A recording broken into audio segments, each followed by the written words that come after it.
Abi bir yolu sabahtan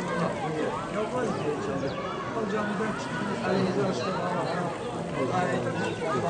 Şeyler istediler. Vereceğim size. Sen burası patlasan olacak.